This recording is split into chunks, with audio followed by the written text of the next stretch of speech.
नमस्कार, मेरा नाम है डॉक्टर पुरु धवन और आज इस वीडियो में हम बात करने वाले हैं बोटॉक्स के बारे में। अक्सर पैरालिसिस के पेशेंट आते हैं और वो पूछते हैं डॉक्टर साहब हम बोटॉक्स करवाएँ या ना करवाएँ? बोटॉक्स के फ़ायदे क्या हैं, नुकसान क्या हैं?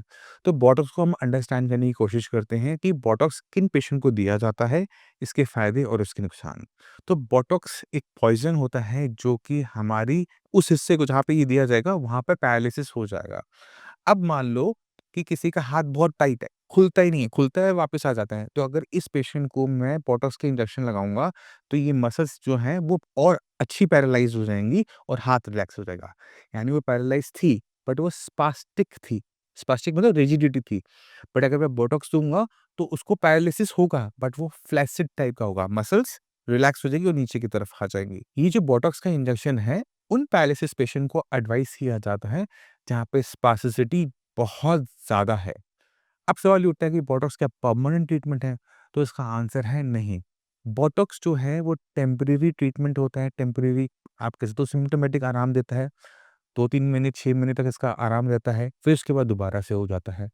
अक्सर पेशेंट पूछते हैं, "अच्छा डॉक्टर साहब इसकी कॉस्ट क्या होगी?" देखो, प्रोडक्ट्स मैं नहीं करता, बट इसकी जो रफली कॉस्ट जो बैठती है वो 40-50 हज़ार रुपए मिनिमम बैठती होगी और आपको हर 4 महीने बाद, 6 महीने के बाद इसका दोबारा से करना पड़ता है। अगला सवाल ये उठता है कि अगर मैंने बोटॉक्स ले रखा है, तो मैं दोबारा से काम करने लायक बन पाऊँगा? आंसर है नहीं। बोटॉक्स जो है वो लोकल है, यानी आपकी मसल्स को यहीं पर पैरालाइज़ किया जा रहा है। तो जब तक ये पैरालाइज़ है, मसल्स पैरालाइज़ है, आप जो मर्ज़ी ट्रीटमेंट कर लो, जो मर्ज़ी एक्सरसाइज़ कर लो, आपको इम्प्रूवमेंट नहीं दिखेगी क्योंकि आपने सेकेंडरी पैरालिसिस खुद कर रखा है। यानी एक बार तो आपके ब्रेन के अंदर जो नुकसान हुआ, क्लॉट हुआ, नस फटी, उसकी वज़ह से पैरालिसिस हुआ। वो पैरालिसिस स्पास्टिक था, टाइट था।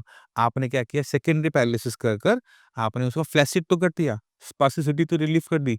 बट अगर आप इसमें उम्मीद रखते हो कि ये ठीक हो जाएगा इस टाइम में, दोबारा चलने लायक हो जाएगा, ऐसे चांसेस नेक्स्ट टू ज़ीरो है, नेक्स्ट टू ज़ीरो। पैरालिसिस के पेशेंट को कभी भी बोटॉक्स का इंजेक्शंस मैं रेफर नहीं करता।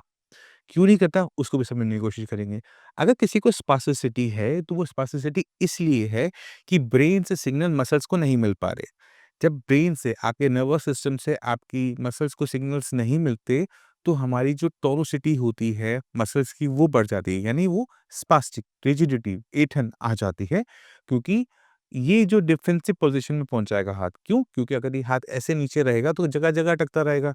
तो भगवान ने सिस्टम बना रखा है कि जब सिग्नल टूटे, तो आप अपनी स्पास्टिक पोज़ीशन में आ जाओ, डिफेंसिव पोज़ीशन में आ जाओ। तो ये जो पोज़ीशन है, ये कब रिलैक्स होगी?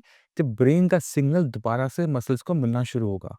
अब सवाल है कि ऐसा पॉसिबल है क्या कि पैरालिसिस के पेशेंट में दोबारा से ब्रेन का, नर्वस सिस्टम का सिग्नल दोबारा से आपकी मसल्स को मिल सके?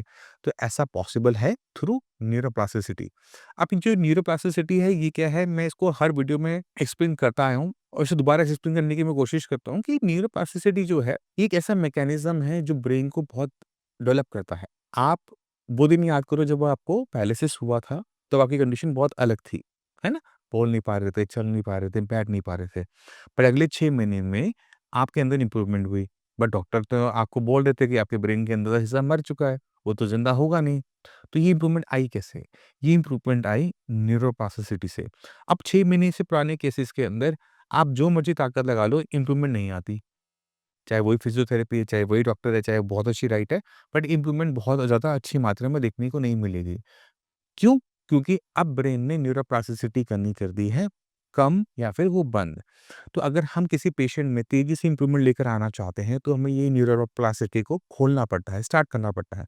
और जैसे हम स्टार्ट करते हैं, तो ब्रेन से आपकी मसल के जो सिग्नल्स हैं, वो रीस्टार्ट हो जाते हैं और आपकी जो स्पास्टिसिटी है, वो खत्म होनी शुरू हो जाती है।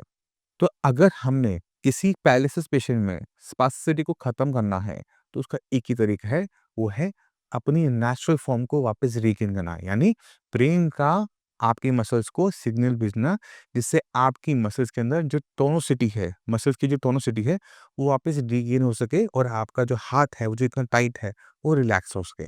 नॉर्मली इसमें 3 से 4 महीने का टाइम लग जाता है, बट ये बहुत ईज़िली अचीव हो जाता है। तो जो पैरालिसिस के पेशेंट हैं, जिनको बोटॉक्स रेफर किया गया है, जो बोटॉक्स को लेके थोड़े से क्यूरियस हैं कि बोटॉक्स करवाएँ, ना करवाएँ, डाउट्स हैं बहुत सारे, तो उनको ये एडवाइस है कि कोई भी चीज़ जो आप कर रहे हो, वो शॉर्ट टर्म वाला मत करो। क्योंकि शॉर्ट टर्म कर रहे हो, हर 4 महीने बाद, 6 महीने बाद आपको वो चीज़ रिपीट करनी पड़ेगी और हम सेकेंडरी पैरालिसिस कर रहे हैं।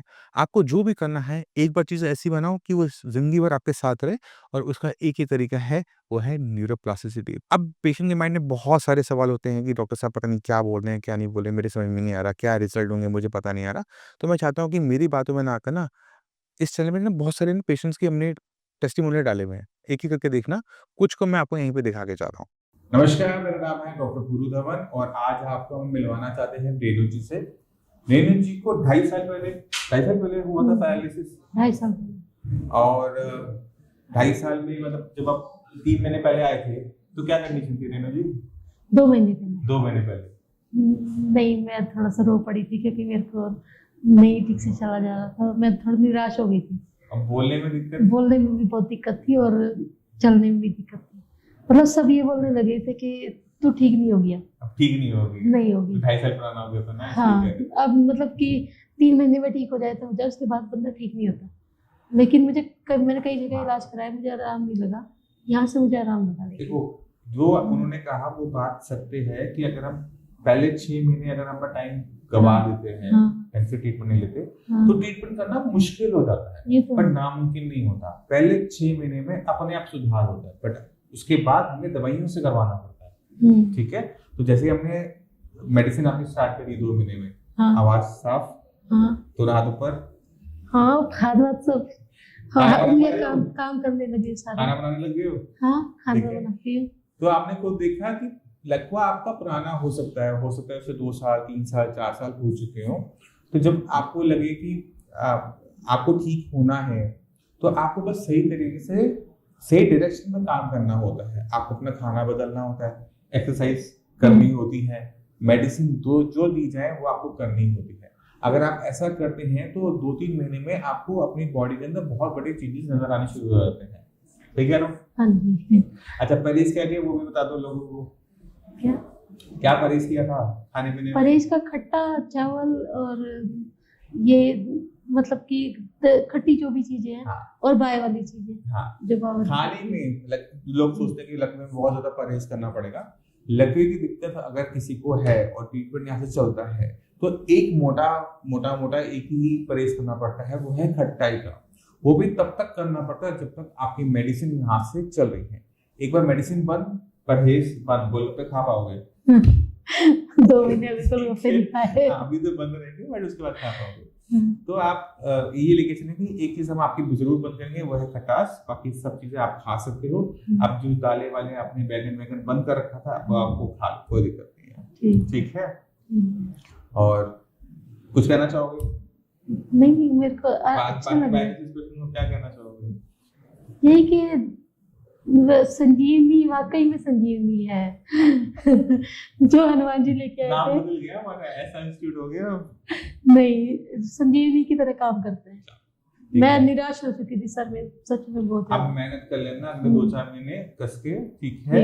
आप अपनी सेहत को आगे रखना और आगे भी कभी भी खट्टा, ये तला हुआ मीठा, इन चीजों से परहेज रखना। मीठा तो मैं खाती हूँ, जितना हो सके ना अच्छा घटा आगे। ठीक है? और टेंशन कम।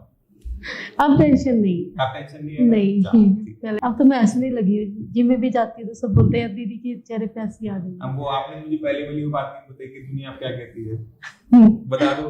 नहीं, अब तो सब बोलने लगे, अब तो सुधार आ गया, ठीक हो जाएगी।